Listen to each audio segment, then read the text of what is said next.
Em 23 de agosto de 2010, a londrina Carrie Subb estava preocupada com seu irmão Gareth. Williams era pontual e atencioso e, de forma nada característica, havia faltado a um encontro com Carrie na noite anterior e continuava inacessível. Por volta das 11h, ela contatou os empregadores dele no Serviço Secreto de Inteligência. O Serviço de Inteligência Secreto, ou Military Intelligence, 6 equivale à Agência Central de Inteligência dos Estados Unidos da América. Gareth, um analista júnior da sede de comunicações do governo. O equivalente britânico à Agência de Segurança Nacional dos Estados Unidos da América, estava em missão temporária de 3 anos com o Military Intelligence, 6 prevista para acabar em setembro. Às 16h, o Military Intelligence 6 telefonou para Scotland Yard. Policiais foram enviados ao apartamento dele na Alderney Street, no sofisticado bairro residencial de Pimlico, onde encontraram uma cena intrigante. Apesar das temperaturas de verão, o aquecimento no apartamento de Gareth estava ligado.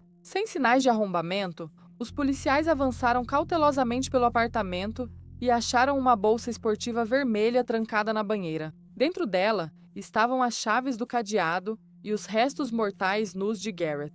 Gareth Williams, a brilliant mathematician who'd graduated at 17 and went on to work in GCHQ before being seconded to MI6. But in August 2010, he was found dead in his London flat in the most unusual of circumstances.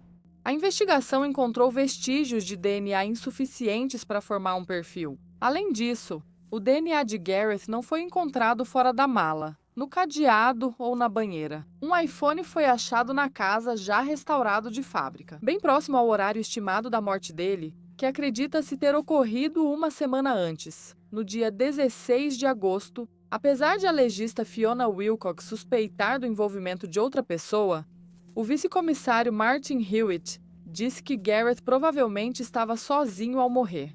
Infelizmente, a decomposição dificultou saber se havia veneno ou sinais de luta, e não havia vestígios de álcool ou drogas recreativas comuns em seu organismo. Em 2013, a Scotland Yard concluiu que Gareth provavelmente se trancou no saco sozinho e morreu em um acidente. Uma vez dentro, Gareth teria sufocado em cerca de 3 minutos. Porém, 2 especialistas tentaram recriar a cena e falharam mais de 400 vezes. I've tried hundreds of times to lock myself inside this bag and couldn't. Even Houdini would have struggled with this one. Someone else must have been involved. Apesar disso, o detetive-chefe assistente Hewitt disse à imprensa que estava satisfeito com a possibilidade de Gareth ter se trancado sozinho na bolsa esportiva. There are gaps in our understanding and there are some pieces of evidence that tend you towards one theory more than another, and there are gaps that contradict that. What I'm saying is that in my view, after the further 2 years of investigation, I think it is more probable that Gareth was on his own at the time of his death. No entanto, muitas perguntas permanecem sobre as circunstâncias que envolvem sua morte. Uma análise forense independente iniciada em janeiro de 2021 foi concluída em novembro de 2023 sem novas respostas. Na ausência de informações, rumores têm circulado sobre as circunstâncias da morte do espião. Como decifrador de códigos e matemático, alguns especulam que sua morte possa ter relação com seu trabalho no Government Communications Headquarters e Military Intelligence. 6. Ele investigava a lavagem de dinheiro russa. Alguns, como o ex-parlamentar Norman Baker, acreditam que ele pode ter sido assassinado por russos e o crime encoberto pela Segurança Nacional Britânica. Outra hipótese envolve a vida pessoal de Gareth após sua morte. Roupas e sapatos femininos foram achados em sua casa, mesmo sem se saber de relacionamentos ou uso de roupas de outros gêneros. O histórico do navegador mostrou que Gareth acessava sites de bondage ocasionalmente, mas não o bastante para indicar fixação. Uma ex-senhoraio em Cheltenham também revelou que ela e o marido uma vez libertaram as mãos dele dos postes da cama. Após ouvirem ele pedir ajuda, Gareth explicou que só tentava se soltar. Mas o casal acreditava que o apuro dele vinha de uma busca por gratificação pessoal, e não de um experimento profissional. No fim das contas, como Gareth era uma pessoa muito reservada e tinha poucos amigos, não há muito que possamos afirmar com certeza sobre suas inclinações. Infelizmente, nenhuma resposta parece estar à vista. A família Williams segue apoiando as conclusões iniciais da legista Fiona Wilcox, segundo o advogado Anthony O'Toole. É indiscutível que havia alguém no apartamento.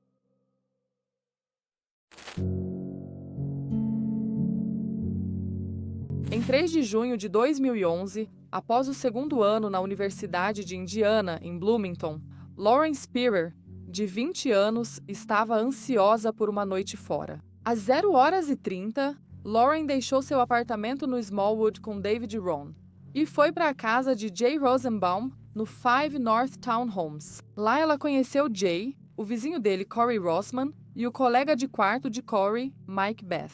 Uma hora depois, David voltou para casa. Enquanto Lauren e Corey saíram para o bar esportivo Kilroy's, testemunhas notaram Lauren e Corey entrando no bar às 1h46. E saindo às 2h27, Lauren estava visivelmente embriagada e deixou os sapatos e o celular no Kilroy's. 3 minutos depois, a dupla entrou no complexo de apartamentos de Lauren, vista por 4 amigos do namorado dela, Jesse Wolfe. Por algum motivo, os rapazes brigaram com Corey, que levou um soco e caiu no chão. Segundo o agente do FBI Brad Garrett, à ABC News, eles não gostaram de como Rossman tratou Lauren naquela hora. Em vez de subir para o apartamento dela no 5º andar, Lauren e Corey decidem voltar para a casa dele às 2h51 da manhã. Câmeras flagraram os dois deixando o beco, onde depois acharam as chaves e a bolsa de Lauren. Pouco depois, Lauren tropeçou e as câmeras registraram ela caída na calçada enquanto Corey falava ao telefone. Depois, foi revelado pela investigação do jornalista Sean Cohen que a ligação foi para uma garota de 17 anos em sua cidade natal, Sharon, Massachusetts. A jovem, Brooke Bowens, afirma não se lembrar da conversa telefônica, mas a mãe dela contou isso para Sean. Corey alertou Brooke a não usar o telefone, pois o FBI podia estar grampeando sua linha por volta das 3 horas da manhã. Eles chegaram à casa de Corey e ele vomitou na hora. Mike, colega de quarto dele, ao ver Lauren muito bêbada, tentou convencê-la a ficar no sofá deles. Segundo ele, Lauren estava decidida a voltar para casa às 3h30 da manhã. Mike ligou para o vizinho dele, Jay, e pediu para ele vir cuidar dela. Ela voltou ao apartamento do Jay e usou o celular dele para ligar para David, Rowan e outro amigo não identificado, mas ninguém atendeu. Uma hora depois, às 4h30, Lauren saiu do apartamento do Jay, aparentemente voltando para casa. Jay foi a última pessoa a vê-la, descalça, de camisa branca e leggings pretas, na esquina da 11ª Street com a College Avenue. Horas depois, Jesse, namorado dela que passou a noite em casa, enviou uma mensagem. Eles conversaram durante a noite, mas ele dormiu por volta das 2h30, mais ou menos na mesma hora em que a Lauren saiu do bar sem o celular. A mensagem dele foi respondida por um funcionário do bar. Sem encontrar Lauren até a tarde, Jesse registrou seu desaparecimento. Nos primeiros dias, a busca pela Lauren foi minuciosa, envolvendo cães farejadores, voluntários civis e até o FBI. Não havia nada concreto sobre o paradeiro da Lauren, e surgiram teorias. Alguns acham que Lauren foi dopada no Kilroy's, explicando sua incapacidade, mas pessoas próximas sugerem que ela usou drogas recreativas por vontade própria. Jay contou à polícia que testemunhou ela fazendo isso na noite em questão. Em 2010, 9 meses antes de sumir, ela foi acusada de embriaguez pública e consumo ilegal. A polícia encontrou um pouco de cocaína no quarto dela durante as buscas. Lauren tinha uma condição cardíaca chamada síndrome do QT longo. Isso causa um batimento cardíaco irregular, que pode levar a uma parada cardíaca súbita e pode aumentar o perigo de consumir substâncias ilícitas. Alguns suspeitam que Lauren sofreu uma overdose naquela noite e que os amigos esconderam isso por medo. David, Jay, Mike, Corey e Jesse já forneceram DNA para a polícia de Bloomington e passaram em testes de polígrafo particulares. No entanto, os 5 homens também se recusaram a fazer o polígrafo com o departamento de polícia local e todos contrataram advogados. Corey diz não se lembrar de nada após levar o soco no complexo de apartamentos de Lauren. Alguns sugeriram que Lauren pode ter sido sequestrada por um desconhecido. A família de Lauren acha que as respostas sobre as últimas horas da filha estão mais perto de casa. Os Spearer processaram Jay, Mike e Corey por negligência, mas a juíza Tanya Pratt arquivou o caso em 2014. Como ela disse, infelizmente podem existir teorias sem evidências. Seria impossível para um júri determinar se o que aconteceu com Lauren foi uma consequência natural e provável da sua intoxicação. Quando desapareceu, Lauren era loira, olhos azuis, 1,50 metros e 43 quilos. Se você tiver qualquer informação sobre ela, por favor, utilize as informações de contato que estão na tela.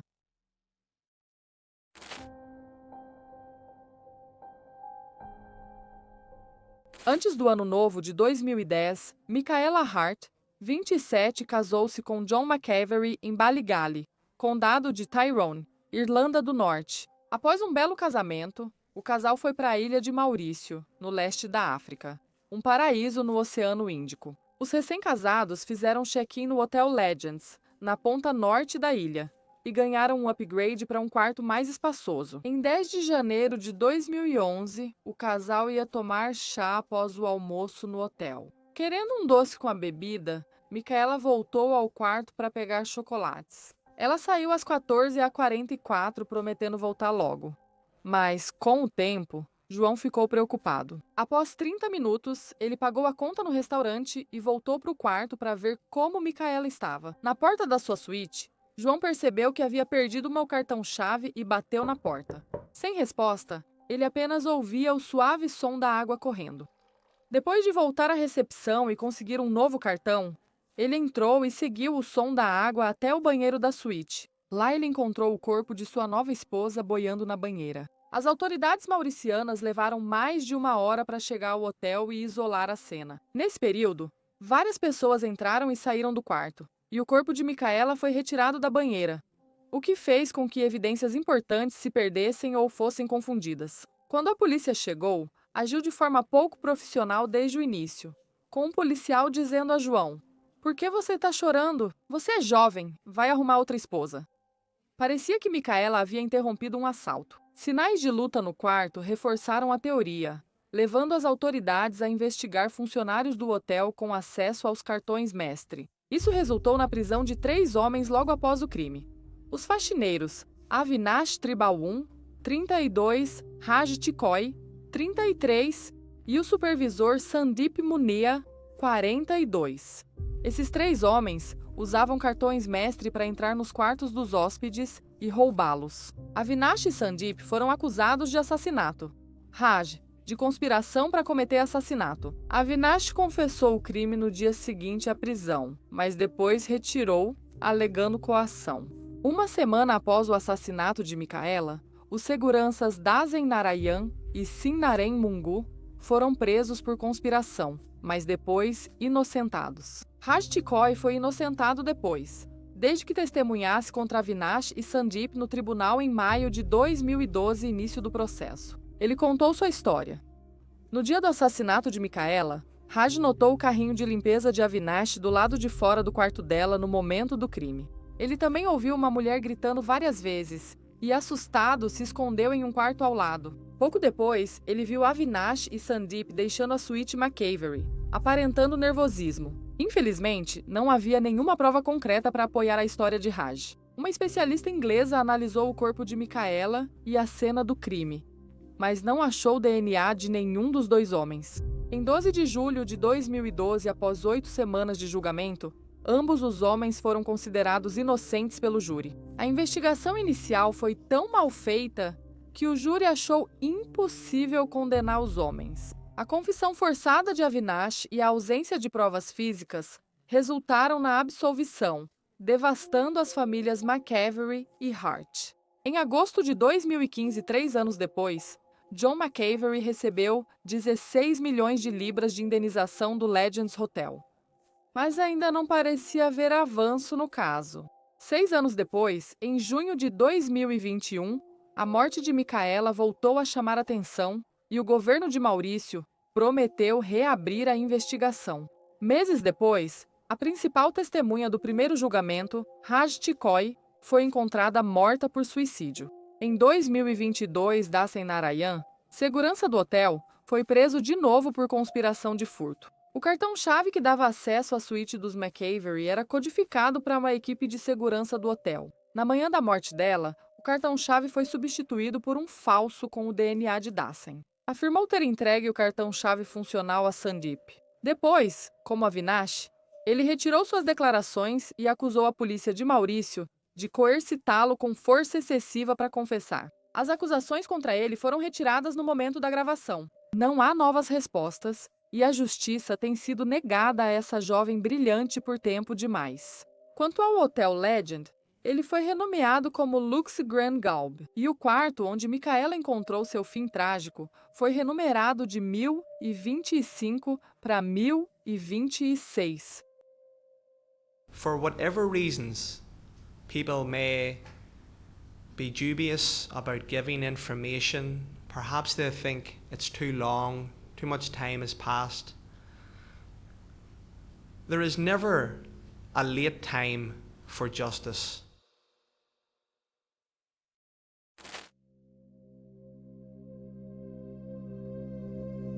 Na manhã de sexta-feira, 19 de março de 2004, Brianna Maitland, de 17 anos, terminou o exame final necessário para obter seu certificado geral de equivalência. Para comemorar, sua mãe, Kelly, levou a filha para almoçar e passar a tarde fazendo compras. Enquanto estavam na fila do caixa de uma das lojas, Brianna saiu abruptamente de perto da mãe para ir lá fora.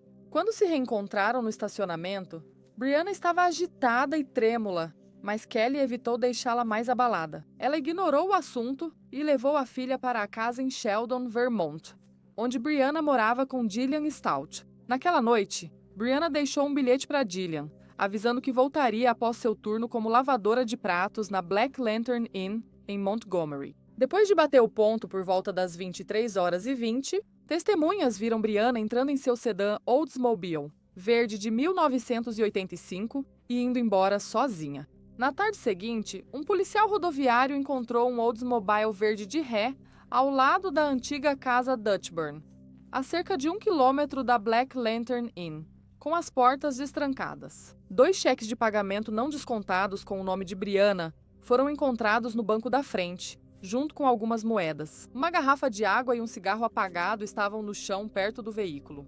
O policial foi à Black Lantern Inn procurar Brianna, mas como o restaurante estava fechado e ele recebeu outra chamada, decidiu rebocar o carro. Ao voltar do fim de semana com os pais, Gillian encontrou o bilhete de Brianna intocado após um dia sem notícias dela. Gillian ligou para Kelly na terça-feira, 23 de março. Kelly se preocupou e, ao saber que ninguém via Brianna desde sexta-feira, registrou rapidamente o desaparecimento. 2 dias depois, na quinta-feira, 25 de março, Kelly e seu marido, Bruce, foram ao departamento de polícia de St. Albans para entregar fotos da filha deles. Eles souberam que as autoridades tinham o carro dela sob custódia e se irritaram. O carro estava em nome de Kelly e eles deveriam ser notificados quando o meu veículo fosse encontrado. Mas em vez disso, ficou dias sem ser reclamado em uma garagem, desperdiçando tempo precioso.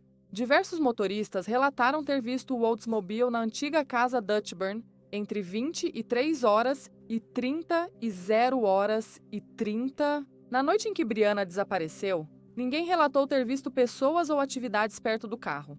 O que aconteceu com ela foi logo após sair do trabalho.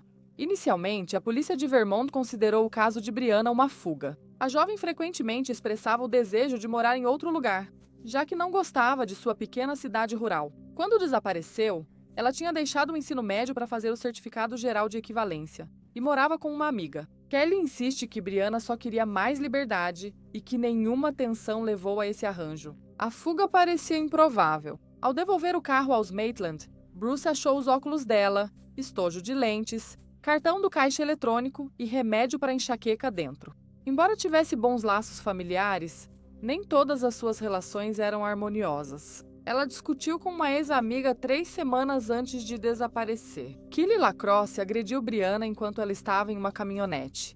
E Brianna, mesmo treinada em jiu-jitsu, não revidou. Com olhos roxos, nariz quebrado e concussão, ela denunciou Killy, que seria julgada na época de seu desaparecimento. Sem Brianna, o caso foi arquivado, o que foi conveniente para Killy. Apesar do relacionamento hostil com Brianna, ela foi inocentada de envolvimento no desaparecimento da ex-amiga. Ao longo dos meses, surgiram dicas insinuando que o envolvimento de Brianna com o tráfico local causou sua morte. Amigos notaram que Brianna havia começado a experimentar drogas mais pesadas e que ela era conhecida dos traficantes de Nova York.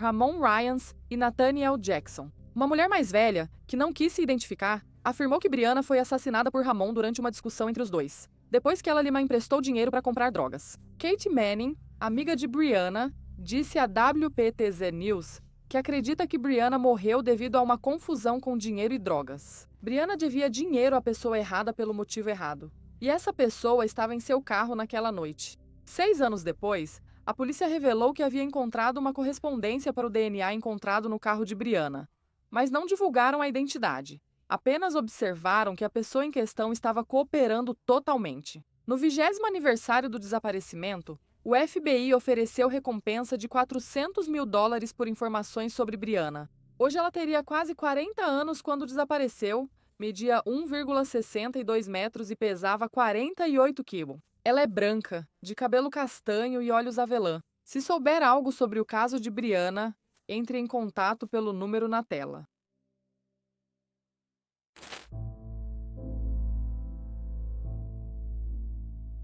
Na sexta-feira, 16 de março de 2008, a sueca Ursula Eriksson visitou a irmã gêmea Sabina na Irlanda. Ursula morava nos Estados Unidos da América enquanto Sabina vivia com o marido e 2 filhos. Sabina e o marido discutiram em certo momento. Mais tarde, as gêmeas saíram de casa e pegaram uma balsa para Liverpool, Inglaterra, chegando por volta das 8h30 no sábado, 17 de maio. As irmãs foram à delegacia da rua Santani e relataram aos policiais que o marido de Sabina era abusivo e temiam pela segurança dos filhos dela. As autoridades de Liverpool contataram a polícia de Dublin, que confirmou a informação. Apesar da discussão do casal na noite anterior, não havia sinais de abuso ou risco para Sabina ou as crianças. Após entrevistas com seu parceiro, 3 horas depois, os gêmeos pegaram um ônibus para Londres. 1h30 após o início da viagem, o motorista notou que as irmãs seguravam as bolsas nervosas, parou o ônibus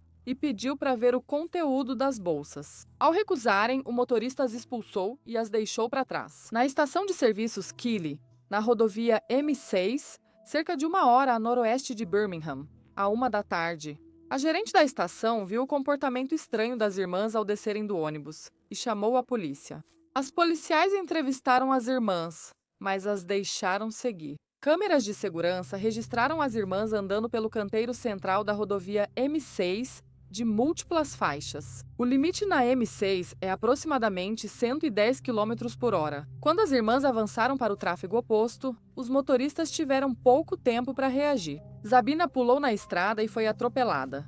Ursula veio depois, mas evitou o acidente. Mesmo após ser atropelada por um carro em alta velocidade, Sabina se levantou como se nada tivesse ocorrido. A polícia interceptou as mulheres no acostamento após o incidente. De repente, Ursula se desvencilhou dos policiais e correu para o trânsito. Ela foi atingida e arrastada por um caminhão. Sabina a seguiu e também foi atropelada por outro carro.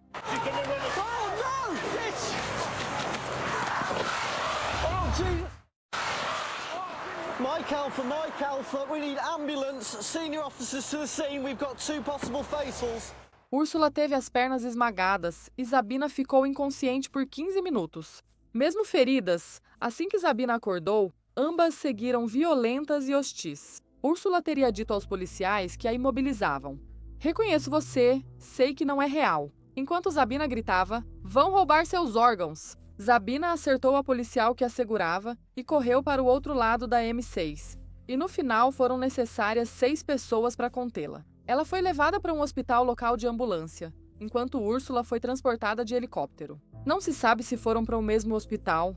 Lá, Sabina parecia relaxada e bem-humorada. Nenhuma droga ou álcool foi encontrada em seu organismo e ela foi liberada sob custódia policial. Ela continuou cooperativa e passou a noite na cadeia local em 19 de maio, após se declarar culpada de invadir a rodovia e agredir um policial. Ela foi condenada a um dia de prisão e liberada na cidade próxima de Stoke-on-Trent com o tempo já cumprido. Em nenhum momento ela foi submetida a uma avaliação psiquiátrica.